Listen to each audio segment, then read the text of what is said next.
Ang ating paglalakbay sa pagpapalakas at pagpapalalim ng ating pagtatalaga ng sarili kay Kristo ay nagsisimula sa kumpil. Sa Pilipinas, ang kumpil ay madalas na tinatanggap sa edad o gulang na 7 o pagkatapos ng unang komunyon o pakikinabang. Ito ay tinuturing na kaagapay ng binyag bilang mga sakramento ng pagsisimula o initiation sa isang komunidad ng pananampalataya at pagsamba. Sa kumpil, ang kukumpilan ay nagiging isang tunay na tagapagpatotoo ni Kristo sa gulang na kung saan ay narating na niya ang sapat na paglago o maturity sa pananampalataya at handa ng mamuhay bilang tunay na tagasunod ni Kristo. Sa pamamagitan ng sakramento ng kumpil, ang ating kay Kristo ay pinalalakas sa ating pagtanggap sa 7 handog ng Espiritu. Sa kumpil, tayo ay pinalalakas at minamarkahan ng Espiritu Santo na ipinagkaloob sa atin sa tubig at mga salita sa binyag. Tutulungan tayo ng mga handog na ito upang paglingkuran ang ating komunidad sa pamamagitan ng pagpapalaganap ng mensahe ng pag-ibig at kahabagan sa iba. Ang kumpil ay may iba't ibang elemento na makatutulong sa atin upang maunawaan ang kahalagahan at implikasyon nito sa ating espiritual na paglalakbay. Ang pagpapatong ng mga kamay ay isang sagisag o tanda ng handog ng Espiritu at dito ay ipinapatong ng obispo ang kanyang mga kamay sa kinukumpilan upang hilingin ang Espiritu na mapa sa ginagawaran ng sakramento. Ibinubuhos ng Diyos ang 7 handog ng Espiritu Santo sa mga kinukumpilan tulad ng karunungan, pag-unawa, pagpapayo, katatagan, kaalaman, kabanalan, at takot sa Diyos upang makatulong sa kanila sa pagkilos nila bilang mga misyonero ni Kristo. Tinutulungan tayo ng handog ng karunungan na malaman ang mga pagpapahalaga at pamantayan ng daigdig at ang mga katotohanan ng pananampalatayang Kristiyano. Tinutulungan tayo nito na makapagnilay at kumilatis upang makapagpasya batay sa pananaw ng Diyos. Ang handog ng kaalaman naman ay nagkakaloob sa atin ng pag-unawa upang mabatid ang kahalagahan at ang implikasyon ng mga turong Katoliko. Nakakikilos tayo ng may kahinahunan sa anumang sitwasyon at naninindigan para sa mga bagay na pinananaligan natin sa pamamagitan ng pagpapayo ng Espiritu. Ang biyaya ng pagkilatis at pagkabatid sa mga bagay-bagay ayon sa kung papaano ito tinatanaw ng Diyos ay ang handog ng kaalaman. Ito ang kaalaman hinggil sa mas malalim na nilalayon ng ating buhay. Ang handog ng kabanalan o piety ay tumutukoy naman sa pag-ibig at dedikasyong iniaalay natin sa paglilingkod sa Diyos sa anumang ating ginagawa. Panghuli, ang kakayahang labanan ang kasalanan at mga tukso upang sundin ang niloloob ng Diyos ay tinatawag na takot sa Diyos.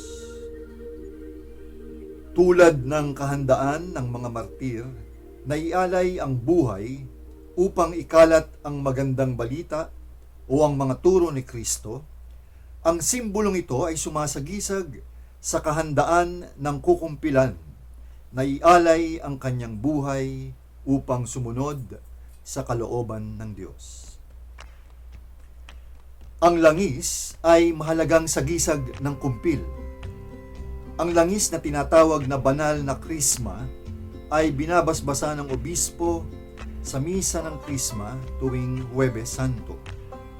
Sa pagpapahid ng langis ng aseituna o oliba sa noo, tinatanggap ng kinukumpilan ang tanda ng pagpapahid sa noo na kumakatawan sa intelektual na bahagi ng tao. Ang tanda sa noo ay sumasagisag sa sapat na paglago sa pananampalataya o maturity at ang kahandaan ng kinukumpilan na tanggapin ang tawag na lumago sa responsibilidad at sa pagtatalaga ng sarili bilang Kristiyano. Ang pagtawag sa Espiritu Santo ay ang tanda ng pagkakaloob ng mga handog ng Espiritu sa kinukumpilan. Tinatawag ng obispo ang Espiritu Santo sa pamamagitan ng panalangin at hinihiling ang kanyang paggabay, lakas at karunungan na puspusin ang mga kinukumpilan. Ang pagtawag na ito ay pagkilala sa di mapapantayang papel ng Espiritu Santo sa katipunang Kristiyano o simbahan at sa buhay ng bawat mananampalataya. Ipinahahayag nito ang paglalim ng ugnayan sa Diyos ng mga tumatanggap ng sakramento at ang pagkakaloob ng kapangyarihan sa kanila na isabuhay ang kanilang pananampalataya ng may katapangan at kumbiksyon.